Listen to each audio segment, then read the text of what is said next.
welcome to everybody who's joining for the first time. I know we've been doing this for about a year now, so if you've joined before, welcome back. We're happy to have you. And again, if you've been here before, you've seen the ground rules. Just a reminder, we are at the mercy of the tech. We haven't had many tech errors today, so hopefully everything goes smoothly, but just in case it doesn't, just be patient with us. We're all not tech experts here, that's for sure. I also want to just remind everyone to be respectful. We do have a comment section if you're on the Zoom, so feel free to reach out with questions and stay engaged as well. Just be respectful while you're doing so. And then also just a reminder to network, engage, interact with our presenters. A lot of people will leave their email addresses so you can reach out afterwards. I know I've already spoken with Peter. He said at the end of the presentation, he will have his email address. So if anyone has any questions that don't get answered, or if you're just interested in following up, feel free to do so. And with that, I would like to introduce our speakers. We have 3 of the 4 today. Is Jill joining us? No, unfortunately, Jill's not. a conflict. Okay. So we have Joe and Peter from ChaseDesign and Jack from Simpactful, and they'll be presenting the physical store, New Realities, New Opportunities. And so I'm going to go ahead and stop sharing my screen, and I will pass it over to you guys. Okay. Thanks, Lexi. Hang on a second. Okay.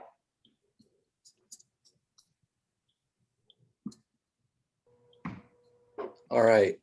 Hopefully people are seeing our title slide, the physical store, New Realities, New Opportunities. If for some reason you haven't, call Lexi. She's a nice person, she'll fix it. Thanks for joining us today. We're going to use this time to share with you trends and changes that we see coming to the physical store in 2021, or what we see as the new realities and new opportunities as the pandemic begins to recede and shoppers rethink how they view physical stores, and they are. Today's presentation has been developed jointly by the teams at ChaseDesign and Simpactful. I'll briefly just tell you a little bit about each. Chase is a human-centered retail design firm. We have a focus on translating how and why shoppers buy to develop more persuasive retail experiences.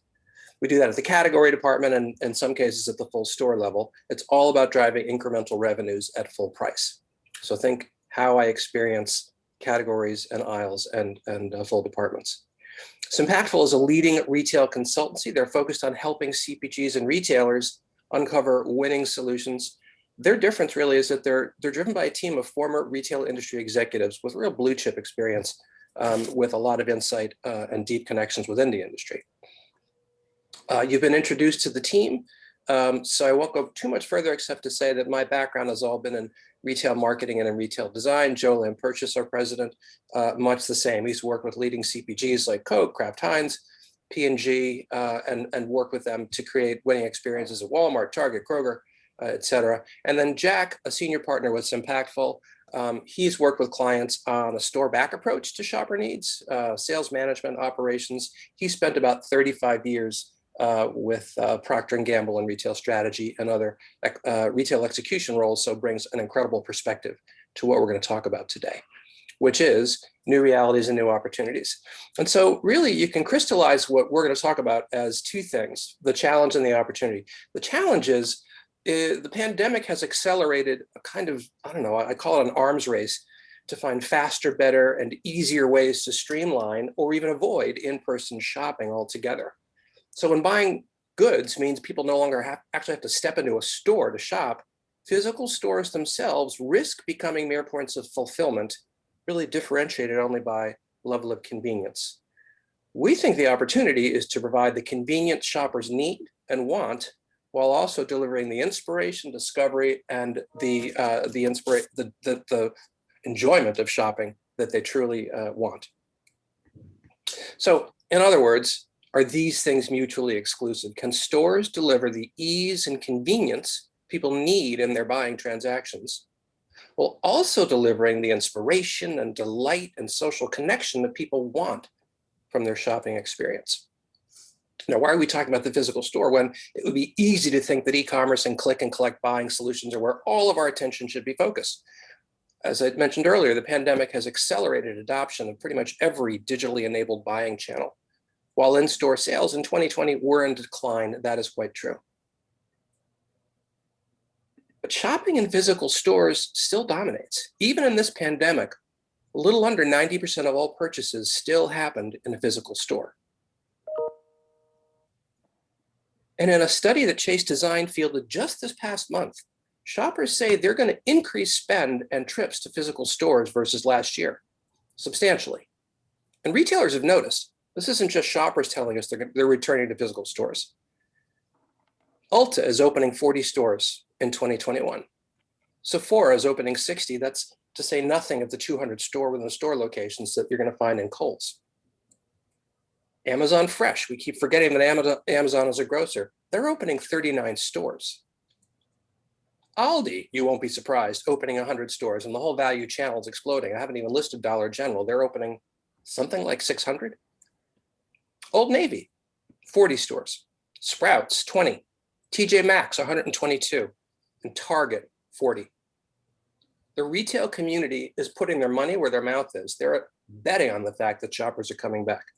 In fact, Target's going to invest $4 billion annually in new store openings and remodeled, as was announced in their Q1 earnings call. We think they're really a good example of what's been happening at mainstream retail, not specialty, where indeed, if you're attached to a mall, it's been a very painful experience. But at mainstream retail, the focus has been on going on one-stop shopping at the retailers that we know and love. And Target's done so well because of CEO Brian Cornell's investment and the focus on Target stores. We think that the Target store has become kind of a total commerce hub. So the majority of sales are in fact in store. About 85% of Target's sales are in store, and their foot traffic, by the way, was up 5% versus a year ago. And then orders at target.com are fulfilled in a couple of ways. Either click and collect, I drive up to the store and I go inside, or I do curbside pickup, or deliver to home. The deliver to home piece is all done by Shipt, which of course they own. The point is, the vast majority of all of these things are picked, packed, and fulfilled from the store itself. It has become the hub by which people buy, shop, and fulfill their orders. Now let's take a look at a video of Brian Cornell and how he discusses the role of the physical store. If we go back 5 or 6 years, our Target stores really served one role. It was a place you can shop. Today, they're at the very center of our strategy, both from a physical and a digital standpoint. We want to make sure when you're in our store, it is a great in-store experience. And we're investing in hours and our team, labor and wages to make sure we provide a great experience. But our stores are at the center of our digital growth. They're fulfilling the majority of our orders, whether it's order pickup or drive up. It's where we fulfill most of those orders in local neighborhoods. So the stores are centered to everything we're doing at Target. So as Brian so eloquently put it, stores are at the very center of everything we're doing at Target. So this is a time where physical stores are taking on a new, more important role. So let's jump in and see how brands and retailers are making the most of the physical store experience. We're going to cover 3 areas today. The first is delivering delight at retail and how retailers are creating destinations and experiences, et cetera, that really deliver on that shopper desire, that shopper expectation. The second is innovation and bold choices. And that's about who is unlocking new innovation at stores today, new experiences, and what's coming tomorrow. And then what we call taming the checkout challenge, how retailers are turning this pain point into a win. And it is the number one cited pain point, you won't be surprised to know. So let's begin with delivering delight at retail. How are retailers and brands creating destinations, experiences that deliver on shopper delight? And I'm going to ask Joe to talk to us next. Joe? Thanks, Peter. So what you see here is this is actually a relatively consistent coffee aisle that you saw maybe 5, 6, 7 years ago, and it still exists in some retailers. But what we found through this category is that there's a lot of emotion. People who actually love coffee, love to shop for coffee, but there's not a lot of emotion in this aisle, as you can see. And Starbucks, who reinvented coffee worldwide, is just sitting on, white shelves with white lighting, white linoleum flooring, and not a lot of excitement. So what we did is through some work specifically with Starbucks is trying to figure out how to help Safeway drive people down the aisle more frequently. And so taking the cue off what a Starbucks store cafe looks like, how do we bring that excitement into the store and take over a permanent end cap and deliver, kind of new, innovative, coffee offerings from Starbucks, but also draw them down the aisle to drive total category growth. So this was a total category solution for Safeway, and it had so much success. They rolled it out, and then Kroger. You can go to the next slide. Kroger and other stores started to have their similar format to drive excitement into the coffee packaged good aisle. There's also some interesting work that's going on of where to locate the Starbucks cafe that actually is sometimes attached or inside the grocery store. Instead of on the fourth wall by the entrance and exit, is moving the coffee shop more into the store. So those aromas and that chance to experience coffee, firsthand leads you right down then into the aisle of packaged goods. So bringing that aroma and really elevating the entire category experience.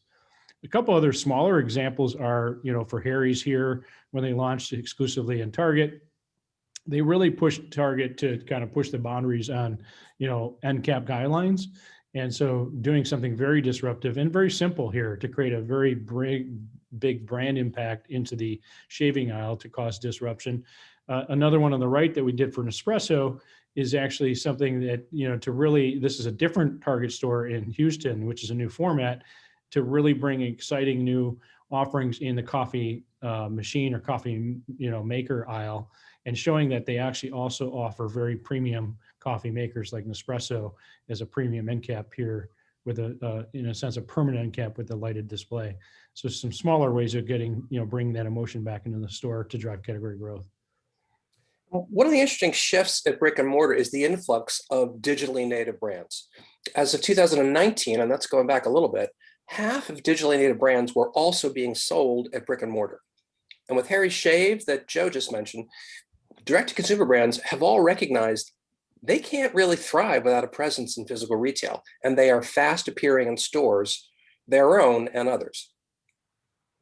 In fact, one of the most successful DTC brands, Warby Parker, sells more eyeglasses in physical stores than it does online by a wide margin. They've been selling more in store than online since 2017. And Target's taken a very aggressive stance in terms of bringing direct-to-consumer brands into retail, often on an exclusive basis to start, and frequently with an end cap anchor. On the left, you can see Quip, which is doing to oral care what Harry's did for men's shave. And on the right is Winky Lux, a DTC beauty brand that has enough sense of cool and cachet that people are actually taking their photos next to the end cap and posting on social media. The brand is delivering on a more engaging, more fun shopping experience. And one of the newer DTC brands at Target is Function of Beauty. Perhaps you've seen it. It's bringing a really interactive, fun experience to retail and invites shoppers to select the hair formula that's right for them in 2 steps. I think the first is, you choose the base formula, shampoo or conditioner across 4 hair types. And then the second is you pick a pod or a special additive based on your individual hair goals, whether you want volumize, split ends, hydrate, or oil control, that kind of thing. The result, however, is customized to you. Something that heretofore you'd really need to do online, but now we're delivering in a physical store experience. So there are opportunities to bring branded fun and brand benefits into the retail environment, and we're seeing retailers embracing this increasingly. It's not all DTC brands that are bringing brand assets and equities into store. Yeah, I wanted to talk a little bit about what I'll call some simpler and not necessarily super expensive options. Long time ago, there was more brand presence within stores. Then that shifted to where the store wanted to be the brand, and now we're seeing a swing back. Here's 2 examples, Lego, Barbie, but you can see a lot of these in stores where they're really taking these iconic brands like Joe talked about Starbucks, but they're taking them and all it's requiring is some simple signage to stop the shopper, but then also a different way that they think about assorting and organizing the product. It's not very expensive to do this, but it obviously has been super powerful. You'll see this within a lot of different retail formats today. Okay, thanks, Jack. Okay, so at an even higher level, this collaboration between brands and retailers has resulted in some fairly remarkable success stories. So we're going to ask now, what are some of the ways in which brands and retailers are partnering to reimagine, in this case, full departments? And I'm going to turn it back to Joe for this. Thanks, Peter. Yeah, here you see a shot from Target. This is actually about 10 years ago. And you can see this is the beauty and cosmetics department in Target. And they skewed heavily to the female target, who overlapped with Ulta and Sephora at the same time. Yet they were under indexing sales to her. Well, if you look at how it's merchandised, this environment is not near competitively or valuable to the female shopper on cosmetics versus other alternatives. So hence why they were getting what they needed at Target and then leaving and going to Ulta or Sephora. So working with P&G, we actually helped Target reinvent what we call destination beauty, really getting, first destination beauty out there maybe 9, maybe 10 years ago, first pilot stores, then showing literally triple digit growth increases to the extent that they rolled it out to all 1,700 Target stores. This is it drove $1 billion in incremental revenue in that first year. So it paid back in spades, not only for Target, but for P&G and all the other vendors in the process. They're in now Destination Beauty 3.0, which you actually saw some glimpses in that Brian Cornell video, what they're doing is they're bringing, besides these concave shapes and lower end caps, is they're bringing the entire aisles down. So the sight lines across the entire department. So she can actually see what's across the entire department versus just seeing a couple aisles. So it's a big transformation that's going on in Target. They're now recently, and we'll talk later about Ulta even, there's Destination Beauty 3.0. So another example is with Meijer, with baby, we worked with P&G and in the P&G baby categories, Pampers and, diapers and wipes. And so they were just one of many different categories that go across the store of what they sold to moms with babies and infants. You think of not only diapers and wipes, but food and clothing and baby carriages and toys and blankets and pillows and clothing, all these different departments, but they're spread throughout the store. So you'd have to literally walk out of the 270,000 square feet. You'd probably have to walk 130,000 of it just to shop for your baby. Well, uncovering some insight, we said, why don't we pull it all together for her? I mean, she's obviously time starved. She may even have the baby on her hip or in the cart. And so she doesn't have a lot of time. What if we brought it all together as one baby department? Well, it really transformed Meijer to substantially grow their business with her during those years, those baby and infant years, to drive a substantial amount of sales for Meijer. And it was all driven off the insight of working with just one brand, one subcategory with P&G. So just a huge transformation that was a huge success. Okay. Let's move the focus to consumables for a bit. The pandemic of 2020 shifted nearly all food consumption in home, and a lot of restaurants and QSRs suffered from that. So food growth was significant for many mainstream retailers. So the question is, what are retailers doing to sustain or even build that growth? Well, as restaurants are reopening, grocery retailers are working harder than ever to retain their share of stomach. So food inspiration is important. And the perimeter is where retailers evoke the senses, inspire more at-home dining options. Produce, meats, fish, bakery, and deli are all perimeter departments attracting a lot of focus. Stores like Whole Foods do an amazing job in produce. And I'm sure if you've been to a Whole Foods in your area, you've seen that yourself. And we expect to see continued expansion of prepared foods, as you see here in this Kroger marketplace, whether that's ready to eat, ready to heat, or take and make meal kits. In fact, Kroger acquired Home Chef meal kits in 2018 and now sells them as an exclusive in Kroger stores. They're simple to prepare, they provide high quality ingredients, and again, a real time-saving meal solution for today's busy consumers. And part of building and defending share of stomach, because that's what it's about, right, means retailers will accelerate the shift from providing ingredients or prepared foods to quick serve dining service. In some cases, that means retailers will create their own in-store dining solutions, as you see here in Hy-Vee. And if you have ever been to a Wegmans, you've seen what they offer. Increasingly, it's sit down, get it yourself, but it's sit down and dine. Or here we see Kroger partnering with Cluster Truck. They're a meal delivery service that operates out of a ghost kitchen, and they do this across the US. This pilot allows Kroger shoppers to order dinner for the family while shopping, or pick it up on the way out. It's an exclusive for Kroger and a very innovative step for them to be connecting with this very popular ghost kitchen brand. And there's certainly opportunity for CPG brands who play in the food space to find ways to help retailers bring meal inspiration to the store too. Really, it's as big as your imagination, or can be. Here you see Boar's Head, and then of course McCormick, using brand assets and wayfinding solutions to inspire and help shoppers create the right meal solutions for themselves or their families. Okay, so with changing food preferences toward healthier foods, whole new categories are exploding. And you've seen this, I'm sure. Imagine you're walking into your favorite grocery store. Plant-based foods are now a whole category. Organics, CBDs, and others. But it's led to a proliferation of options, and not always that well thought through, because it's all very new. And this has actually made some things fairly confusing for shoppers. Jack, I was going to turn this to you to walk through. Yeah, so for example, if you think about this, I mean, Peter said it very well. You've got plant-based up 38%. You got all these brands out there, new opportunities, new sources, but how do you present yourself? So go to the next slide. You know, one way, and by the way, as you would well imagine, anytime anything new comes along, there's a certain confusion.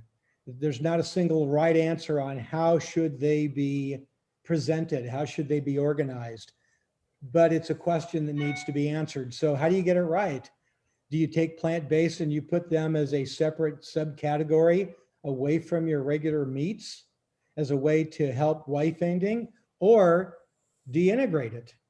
The research needs to be clear, and it needs to be shopper-based so that there is less friction in their shopping and the closure rate goes higher against not only the meat products, but also the other ones. Thanks, Jack. And I think there was some industry research that was done that showed getting the answer right on this is a 20% difference in sales. So, you know, be shopper-led, ask shoppers how they view the category, and then adjust the presentation accordingly. Okay, so we've covered a lot of ground in these first sections. Let's jump into our next segment, all about innovation and imagination. What's required to unlock new possibilities in physical stores today, and what's coming tomorrow? And as it turns out, it begins with good retail execution. And Jack, we'll go back to you. We'll talk a little bit about some of the services. Yeah, so one of the dynamic we see today is the difference between the blocks on the left and the right. Services are going to continue to grow. We're going to talk a little bit more about that in a bit, but they're going to continue to grow. Warehouse and online fulfillment is going to grow. It's also going to take up space. So there's naturally going to be a normal squeeze that's going to take place relative to traditional merchandising. And it's going to carry with it some consequences that we need to be wary of. Go ahead, Peter. So for example, when we think about services, some we know about, we've used the Geek Squad, probably one of the first interesting ways a retailer chose to commercialize some capability, but in the form of service. If you go to the next slide, one of the great, frankly, very, very great thoughts was when Staples started to go toward co-working. It would have been very easy for Staples to have allowed a massive online drift of a lot of their products, but instead they created co-working spaces which invited the audience to buy their products while they were doing their work. If you go to the next slide, you know, there's two different examples here. One, obviously, with Amazon and Kohl's, you know, that started off as an interesting and peculiar kind of a relationship. And yet the growth, not only for the convenience of the shopper for Amazon drop-offs went high, but the lift that Kohl's getting because of foot traffic. Same dynamic with Orange Therapy and Hy-Vee. You buy your food and then you work it off. I mean, the whole idea of blending two different things that are kind of related, but you normally wouldn't put under one platform of services. Those are the partnerships we continue to see that are going to grow. I think another area is the healthcare services area, where we're seeing, you know, we call the retailization of healthcare. You know, a number of banners that you see on the left have actually gone pretty fast and furious into healthcare services, you know, mainly the pharmacies, but also grocery stores with pharmacies, or even creating little clinics or whatever it may be, but providing a breadth of services from x-rays to physical exams to immunizations to flu shots to, as far as they can push a nurse kind of practitioner, where other than, having to go to an actual doctor. But you can see here some big investments happening from Walmart, creating their Walmart health centers, sometimes even having a whole separate section of the building, separate entrance from Walmart, though generally still being attached to a Walmart. CVS Minute Clinics, but this is actually a picture in the center. Is what CVS has also done is tried a whole new convenient pharmacy convenience store called the Health Hub, where it's a very different than a normal CVS, where it doesn't even feel much like a convenience store anymore. It feels like a whole mini health service, almost hospital clinic. And then the little clinics that have been continue to launch in Kroger. I think they have a little over 200 of these clinics now across the nation, but having, great success with that also. I think the other thing too is, as Jack made a reference to the Orange Theory attached to the Hy-Vee, is I think people are realizing just, it's what they put in their body and what they do to their body that's going to give them the long-term health. And there's been a lot of studies to show that, you can actually keep yourself healthy and even cancer-free by what you put in your body. And so there's a lot of, push around food as medicine. Kroger specifically and other retailers have, even hired full-time registered nutritionists. Wegmans got full-time nutritionists, Giant, Hy-Vee, Kroger, and so on, because it's become a lot bigger push as people are more concerned about, as cancer becomes more, all different forms of cancer kind of coming out of nowhere. More and more studies are showing some of it's hereditary, but the other part of it's what we're doing to our bodies that we could actually we could selectively change by just our nutrition alone. Peter, next slide. Sure. Okay, so a key area of retail innovation today involves shopper personalization. We're all aware. And so that's pretty easy to imagine online. We can all imagine, anytime you go onto Amazon, it's got your prior purchases, people will like this, like that. But how does that work at the store level? Well, it turns out that retailer apps are a real bright spot here. The research we completed earlier this month, we asked shoppers which retailer apps were the most useful in their shopping experience. And strangely enough, to the decimal place, Target and Walmart were tied to first, Kroger and Costco rounding out the top four. But we wanted to dig deeper. What's behind this? What makes a retailer's app helpful and useful for a shopper? Well, this particular shopper talked effusively about the Target app. Again, it tied for first. Love the fact that when I'm shopping, I can check for inventory. I can compare prices in store and online. I can see if I can ship to home, check for coupons, check my shopping list, locate items in the store, and so on. It became a way, and the shopper actually used these words, my shopping experience in the physical store is enhanced with this digital tool. It's better than it would be without it. Now, of course, Walmart's app now combines their once separate Walmart grocery app and Walmart.com app into a single shopping application that's loaded with functionality. Really, a lot of the things that you just saw on Target: item finder, price checker, store maps, Walmart Pay. The list goes on. It's a very handy list of benefits and conveniences.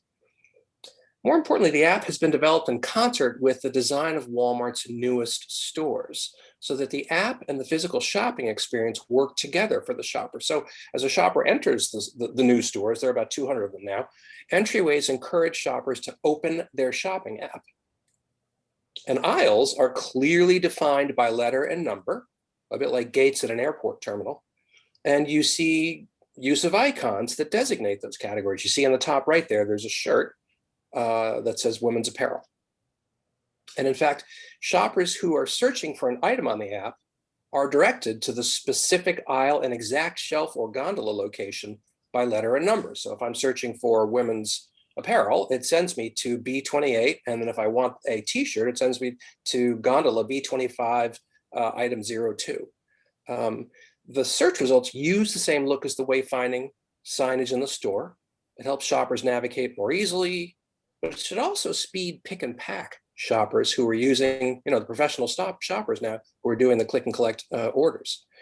Decreased time spent looking should increase shopping satisfaction, but it may also drive larger baskets because you got more time spent potentially on inspiration versus frustration.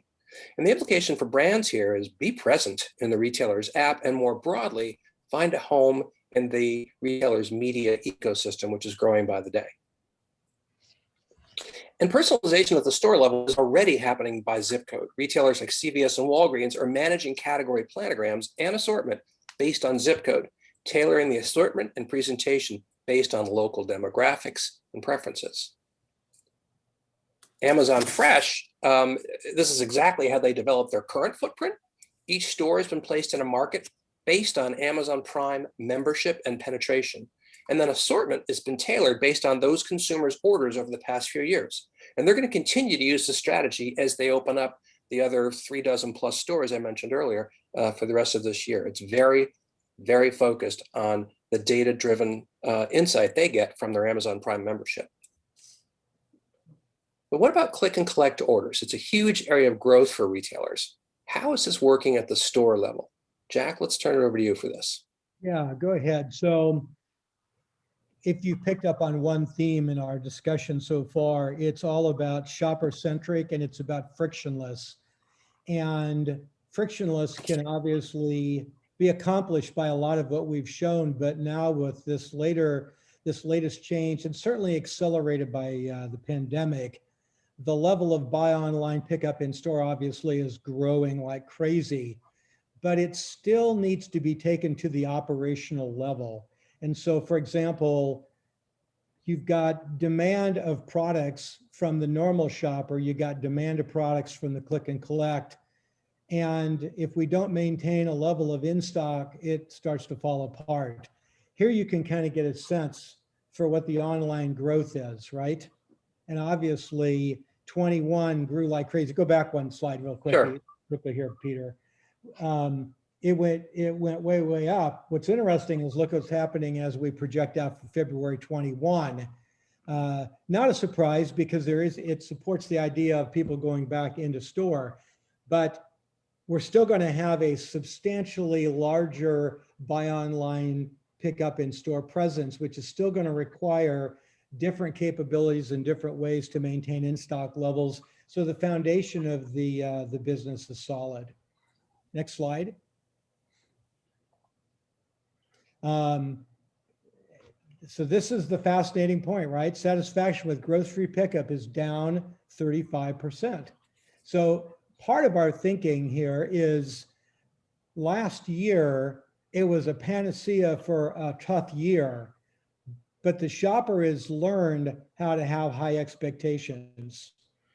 And where they start to see too much substitution, where they start to see too many out of stocks and so forth, as their satisfaction drops, they're going to react. So it just once again points that the foundation of the store has got to be really, really, really strong, particularly when you think about 2/3 of the people don't even plan to use grocery delivery after the pandemic. They want to return. So now ours is not to say whether they will, if it'll be 2/3 or 1/2. Our implication is we're going to have to be really, really capable in all these areas because another pandemic could hit and then it could grow. And then, of course, as you see here, the growth of inline shopping slowing down in 21, which really goes to show that there is going to be a boomerang effect that's going to take place. Yeah, there's a real shift, and many of those numbers came out of the research that we just completed last month. We're picking up on, as we talked about earlier, retailers are too with all the store openings. There is a refocus. Before I had to order online and pick up, I had to have it shipped to my home. It was a safety thing. It was, maybe life and death. Now that the options are becoming more available, you're seeing people shift back to, well, where do I prefer to transact? Do I prefer to do this online, or is it, do I actually have find enjoyment about going in store? Okay, so Peter, I think, and Jack, I think there's another thing that was going on too is even the people that decide to still go to the store, they decided to reduce their cross-channel shopping substantially. because they said if they're going to go out and about, they're going to say, okay, where am I going to go to get 95% of what I need? Instead of going to 3 stores, I'm going to go to 1. And then maybe backfill it with online or just forget about it, right? And so I think what's going to happen now is people are coming back to stores.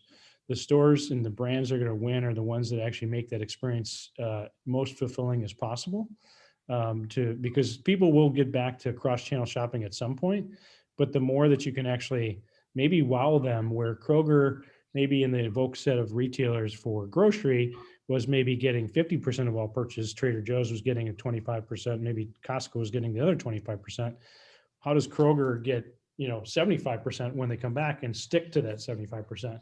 And how do your brands play into that to make sure that if that's going to happen, that you have the best brand presence in that retailer who's really investing to win when these waves of shoppers come back?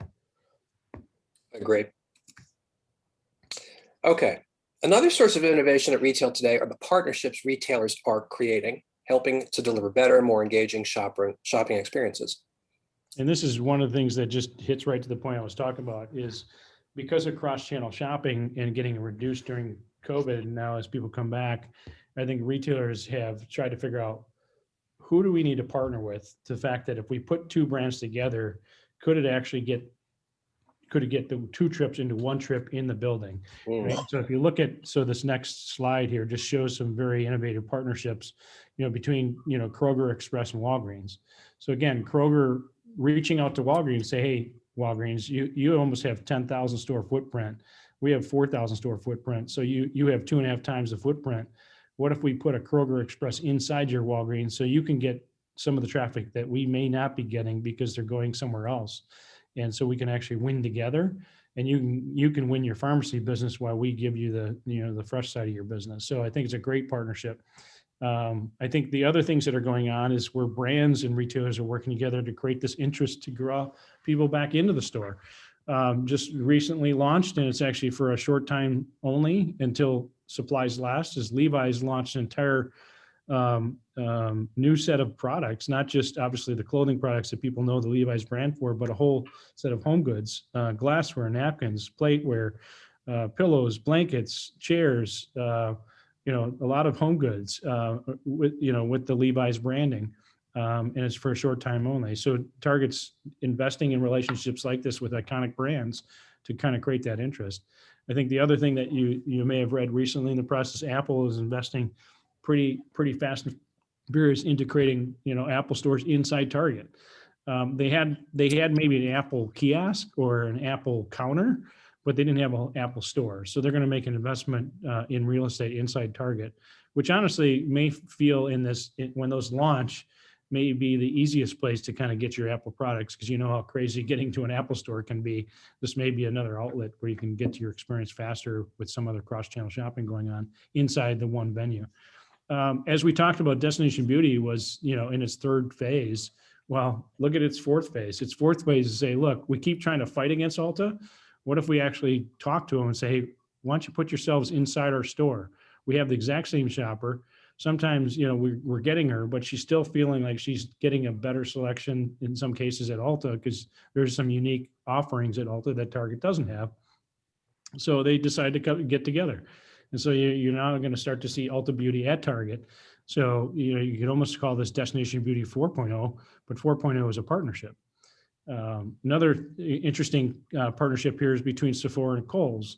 I think as Kohl's continued to be that disruptive and successful, probably one of the few last standing department stores, kind of at the lower mid-tier level, this is actually an upgrade for them to partner with Sephora, where Sephora and Kohl's can come together, because I think Sephora had a slightly higher kind of equity value when it came to, the products they carried. So I think this is a great partnership that Kohl's was able to negotiate with Sephora. Agreed. Okay, so let's move into our 3rd and final area of discussion today. We're going to bring focus to what we call the checkout challenge, and it is the most often cited pain point for shoppers. So how are brands and retailers turning this pain point into a win? And Joe, we're coming back to you. All right, good. I just took a sip of Coke. You're ready. So here's a picture of a typical shelf checkout at Walmart. You've seen this across many stores. And, you know, it's not very organized. At the same time, what happened was Walmart saw a huge decline. Peter, I don't know exactly what it was, but it was in the single digit billions of impulse purchases being lost when they went to self-checkout. Why? Because they moved a lot of the responsibility to the shopper. You know, as the shopper was kind of waiting in line looking for which of the 6 checkouts was opening. So your heads up moments are constant. You may be just checking your phone and then looking the next one opens because you want to get to your checkout lane, you know, because the person behind you is going to push you if you don't. And you get to your self-checkout lane and think about what you got to do. You got to do all the work, right? So there's not a lot of dwell time where you can actually just sit there and meander through a magazine or look at different snacks. What we realized though is how disorganized this was. We worked with Coke to actually help Walmart refigure this out and actually doing some queuing and queuing up people. But again, the heads up moments are very short in this retailer situation. So we had to be very simple, very intuitively organized. So Coke products are in the Coke cooler, Pepsi products are in the Pepsi cooler, treats to go, bars to go. We even went more and called it salty snacks, savory snacks, you know, protein snacks, that type of thing, because just to make sure it was merchandised that easily and simply. Also leaving last minute opportunities where we actually created merchandising units right at the self-checkout, because even though you may have missed it in the line, is now Coke getting that last placement of, you know, some, you know, ready to drink offerings from Coca-Cola and obviously some snacks to go. And this actually turned around their impulse purchases where they're now anywhere from 30 to 50 to 70%, depending on the 50 stores we tested in. Now it's rolling out to 250 more stores and so on. What's interesting though is, I don't know, Peter, if we have the picture of the, so that's again, you know, savory snacks. Here's a picture of the latest Walmart that was launched where the entire store is self-checkout. Now, what's interesting is you think, again, total respect for Walmart. They know what they're doing. But in this case, there's some silos going on because this store, what happened? Impulse shopping dropped again because there's, you know, now you got this massive where everyone's checking out. And there's no queuing up from a standpoint, an opportunity to actually buy any impulse because you can't see at each self-checkout. There's not, you know, so we're working on another solution now for them to bring impulse purchases back, even if it's just small merchandising with a little bit of snacks, gum, and maybe a cooler under that table again. Right. So it's just simple solutions like that. And I had skipped over. I'm going to go back. This was the full execution of what we had sketched out for you. This is Yeah. So you can see Coca-Cola cold drinks, savory snacks, salty snacks, dairy juice, very literal, controlled merchandising. So it always was what's there is actually a Pepsi product, always a Coke product, and so on because it's DSD. And then I think here you can see how this also got launched in Target. An opportunity, you know, not as extensively, but still an opportunity to take cold drinks, snacks, gum, last minute purchases that you could do while you're actually checking out because you can see it right in front of you. So I think the other thing here is just if you look at this was the store pickup area in Target in 2019, which they just used their customer service desk to do it. You know, again, what you see if you see mom with little Johnny holding her hand. You know, though he's looking at a screen, we could use those same principles and you can see what the store pickup looks like at Target, where, you know, I wish we would have had mommy with little Johnny again, because you could have seen Johnny, he would have put his phone down and grabbed some gum or some snacks and said, you know, pulled on her to say, hey, buy this. So an opportunity to actually increase that last minute basket. I think the last thing we talked about in this section is, you know, curbside pickup. We talked about, you know, part of curbside delivery or at home delivery, some of the satisfaction rates aren't that high. Part of it is there's dwell times that's causing it too. That, you know, even though you're using the app and you're checking in that you're there, the wait times can sometimes be up to 5, 7, 10 minutes. Well, one great opportunity that we could start to collaborate with the retailer to figure out how within the app or how could a manufacturer, especially if you're in an impulsive category, you know, offer them at something at maybe even at a discount. Impulse, you generally don't have to, but maybe it's a surprise and delight discount. Say, hey, since you're waiting, would you like a 20% discount on Febreze products, you know, for your car type thing, whatever it may be. So it's an opportunity to upsell. Why, you know, turn something that's kind of a nasty experience or not a pleasurable experience into a surprise and delight opportunity. Okay, so checkout is also where a lot of the tech-forward solutions are appearing. How are retailers approaching this opportunity today, and where is it going? Jack, I'm going to turn this to you. Yeah, thanks, Peter. So obviously, if you've not seen an Amazon Go or one of their new formats, you want to get into one because it's the beginning of what was a transformation relative to automating checkout, particularly with technology. If you go to the next slide, it's expanding. And so now all of a sudden, Amazon's got their dash cart where the product goes in, it gets read, comes up on the screen. And so you, once again, in the pursuit of reducing friction, are starting the friction reduction shopping enhancement from the very beginning, right? This is happening in other places. For example, Kroger is now launching Krogo. Sobeys has got a smart cart. Albertsons has got it. So we think that this is going to continue to flourish, particularly when you start to think about taking pressure off of the checkout process. It's got to be technically bound. One of the more interesting ones we saw was in Beijing, where not only do they have a cart that can read and scannable items, but you put a band on your hand as a shopper, you activate the band and the cart follows you around like a puppy. So then everywhere you go, the cart is there, and you put your products into the cart and it still scans it. So it makes it even easier. They've removed pushing carts from the friction process. The other dynamic, which hopefully many of you have experienced, if not, it's worth it. And that is the whole notion of scan and go. Walmart, they call it scan and go, where you scan as you go through the shopping experience and then you zap the barcode, QR code at the end, and all of a sudden you're out the door. It just takes that complicated task and it moves them up in the shopping experience.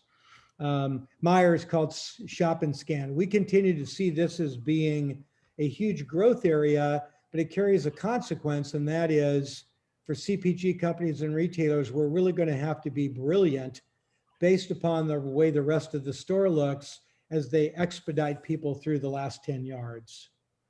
Okay.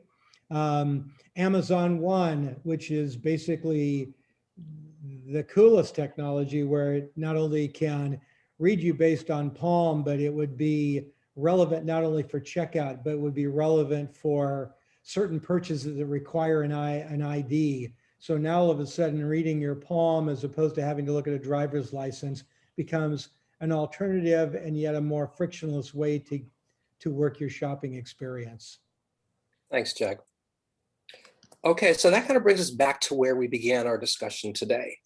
We've shared areas where brands and retailers are creating real success stories in delivering shopper delight, driving innovation and bold choices, and overcoming the checkout challenge.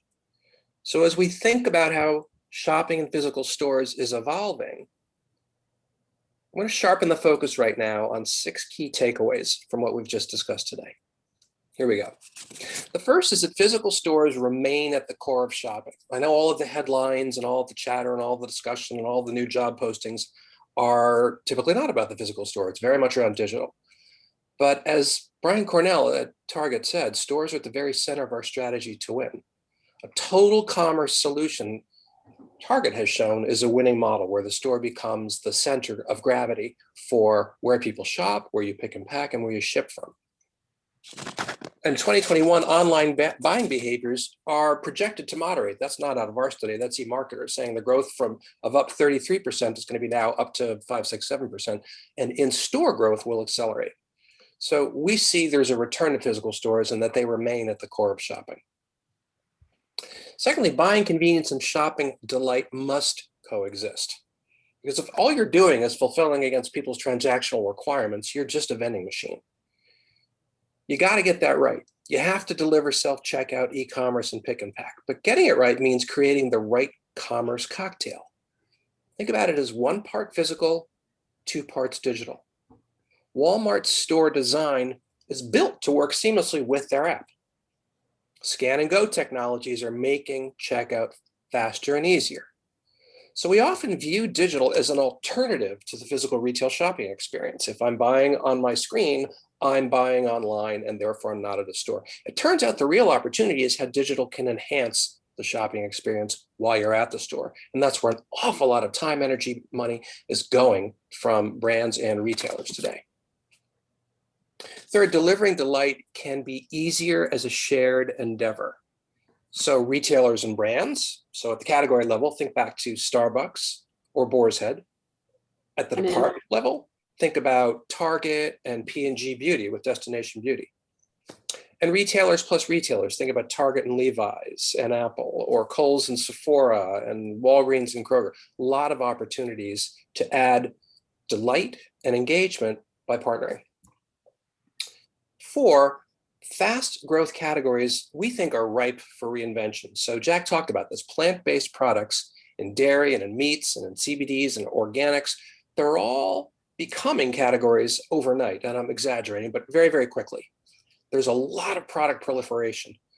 We think, and our research shows there's great confusion there, that it is not necessarily being well merchandised and presented to shoppers in a way that is intuitive to them. Our suggestion there is to take the time to learn how shoppers understand the choices, not how your algorithms and data suggest it, but rather talk to shoppers to find out how they view it. 5, move beyond selling things to providing solutions. You know, we didn't touch on it, but pet retailers have been doing this for decades, right? They used to sell kibble in a bag and wet dog food in a can or a pouch, and they realized that was a commodity, right? So they've shifted from food only to grooming, to pet boarding, to training, you name it.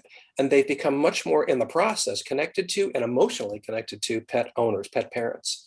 So rethink whether your value proposition can expand into, as I mentioned, in pet services, whether you're a retailer or a brand. So Staples adding co-working in their stores, nothing shy of brilliant, I think. Kohl's partnering with Amazon to return products and returns. I think that's, initially I thought it was crazy. Turns out it's brilliant. Even Tide, it was a laundry detergent forever, and now they've extended that brand to also be dry cleaners. It's worth thinking about. And a final thought, no one person or organization can do it all. We think you guys should consider benefiting from an outside perspective as you're on this journey to rethink, how do I activate the physical store in 2021? There is a return there. And you can work with the teams that you currently have on staff and the people that you know, and you'll do well. We think you might be able to benefit from an outside perspective, people from different brands, different retailers and categories. And always, as I mentioned earlier, keep the shopper at the center of your choices. And with that, I think we probably have a little bit of time for some Q&A. And so I'm gonna shut this puppy down. And if there are any questions, Lexi, we'll turn it to you. It looks like there are no questions at the moment, and we're about to have to wrap up anyway. Billy's hopped in to be the next MC, so I'm gonna have to pass off my duties to her. But thank you so much, Joe, Peter, and Jack, for taking the time to present today. I know I really enjoyed it, and I'm sure everybody else did as well. And as mentioned to all the viewers out there, you saw their email addresses were in the presentation, and I believe Bill will be sending those out in the next few days. So feel free to reach out to Joe, Peter, or Jack with any questions or follow-up conversations that you want to have with them. Happy to send you a PDF or discuss further. Thank you, Lexi. Great, Be thank well. you. I appreciate Bye, it, everyone. guys. Thank you. Yep. Bye.